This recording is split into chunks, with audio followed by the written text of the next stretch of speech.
So, I didn't dictate for a long time, so I may be repeating myself, but let's continue. As I told you, my birthplace was the largest city in the Kielce Province and most industrialized. It was a very vibrant city, and at that time there weren't many automobiles, very, very few. As I remember, whenever we needed some transport, we had to use a horse-driven carriage. But if I remember, in the late 1930s actually, some cars began to appear. So there was a lot of traffic during the evening hours after dinner, and when people went out for a stroll on the city, and the streets were full of people at that time. But during daytime the traffic wasn't too heavy. The city was extended at a very long stretch, continuing one after the other, from the north to the south and from the west to the east of the city. The city had a very nice park, and we sometimes, actually not so rarely but quite often, went to the park for a stroll or to rest there. So it was also a meeting place when we needed. There were very expensive, nice restaurants and cheap beer places. When I was a high school student, our class was very often taken on trips to get acquainted with the country, with the old cities and historical monuments, historical places, and also industrial places. In that way, during that time, I was able to visit such towns like Toruń and Gniezno, which are known for their architecture and general historical importance. And Kraków, of course, and also visiting at that time not only all the places in Kraków, like the place of the old kings, the Wawel, the cathedral, the Kielce, but also the surrounding and the salt mine, which was not any more a mine, but was made into an attractive place for tourists, with the building out of various things inside from salt. And as I said, we were also traveling to industrial cities, and one of them was Katowice, which was the main place for metallurgy and gold mining areas and a lot of other manufacturing plants. But when we once came to Katowice, the air was so polluted that I started spitting out blood. So this spoiled the visit quite a lot, but I didn't understand how people could live in such an environment. But probably if you got used to it for many years. And we also visited the close-by mountainous area of the Tatry, and the town of Zakopane, which was the center for the Tatry. In Zakopane we came later many times in the future. From my mother's side, we had in Radom quite a large number of families, some who were related. I don't remember now how, but I know we were very close at least with 3 large families. 2 of them at least were middle-class families, and one was an upper-middle-class family. The head of the 3rd family, the upper-middle-class family, was dealing with wood and forestry, and had also a few houses. And he lived in a very spacious apartment in his own building, which was in a very fashionable part of the city. Most of the families had children, generally older than me. I wasn't very close to them except for one of the girls in the upper-class family, who had finished our high school. And when I started high school, I sometimes needed her help, especially when it came to the essays in Polish. So I visited them quite often.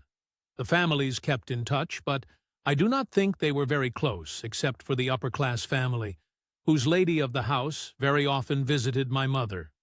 With regard to other family members of my mother, there was the uncle in Warsaw, who worked in some capacity as a supervisor in the mill, until he stopped working for some family reasons. The other persons in Warsaw were my father's family. As I said, there were 2 sisters there. One was the wife of a very rich person who owned a mill and other enterprises, and he was probably one of the very rich people in Warsaw. But as I said before, I disliked them and didn't go back there. But the other sister was a pleasant woman, and her husband and her 2 daughters were very accommodating, and I went with them many summers to the dacha, to the summer house in Falenica, close to Warsaw, and spent time with them, and met the daughters' friends there. So this was quite a nice place to be with them all. The other sister I didn't know except for one who lived in Kozienice, and I visited their family quite often also, and had very good relations with them. They often came to visit us in Radom, and we went there for any festivities or other things. I stayed with them many times during the summer for some time, and enjoyed the bustle of the parades and the life which they were conducting. Politically, the children were far and distant from their parents, and most of them were of leftist leanings. The other sisters of my father I didn't know until late after the war, and some of them until I came to the States. As I said, this school was very strict in terms of learning, and we managed to get quite a lot of general information and quite a lot of technical information as well as natural information. We also were able to learn languages, which came quite handy later on. The teachers were exceptionally good, and as I already probably mentioned, the teacher of Latin, the teacher of Polish, the teacher of German, the historian, the teacher of mathematics, the teacher of physics and chemistry, and so on. So I learned quite a lot at that time, and I also learned to read more and more because the school required us to read quite a lot of things. I remember we had to read a translation from a Hungarian book, The Remembrances of a Blue Suit, which was related to student life in Hungary. But we also had to learn a lot of Polish literature.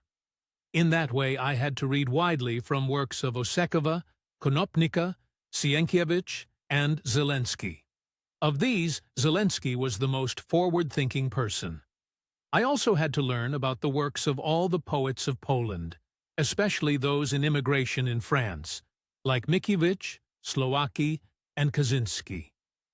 I learned also a lot about Chopin and other persons of the art world of that time, of Poland under its own divided end between the three powers surrounding Poland, which happened in 1770 and 1772, and lasted till 1918. Of these powers, the most democratically developed was Austria. From the creation of the Hungarian-Austrian Empire, I think it was 1842, or even a bit later. At least it was under Franz Joseph, the last king of Austria before the war, who lived a long life.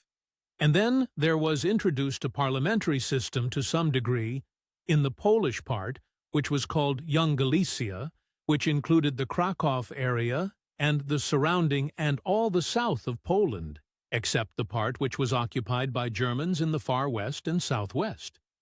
And of course, the Russians had occupied all the east and central Poland, including Warsaw. But this was before my time. So a lot of poets emigrated because they couldn't be working in Poland, as in this and other forms they participated in the Polish underground. Of the Polish poets, the most important is Mickiewicz, but I mostly liked Słowacki. For me, it was more modern than Mickiewicz and Kozienice, who are also more nationalistic.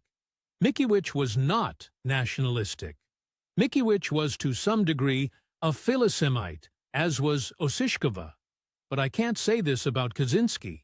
I didn't choose Słowacki because of his allegiance to this or the other attitude, but his poetry was more to my liking and presented a more different world than those of Kozienice and Mickiewicz.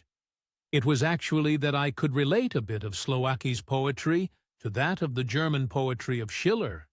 We had to learn in German the poetries and works of Goethe, Schiller, and other writers of that time. We also had to learn the history of the development of poetry there, although in the history class we had to read all of Homer's writings and Troy and the wars and related works. So I could say we were given quite a lot, and obviously it depended how much you could absorb and remember later. We had very good teachers of mathematics and of physics too, and we learned quite a lot, not only simple things like geometry and algebra, but also differentials, integrals, and other parts of mathematics, which I was quite good at. And this partially influenced my after-high school work in some degree, which I'll be talking about later.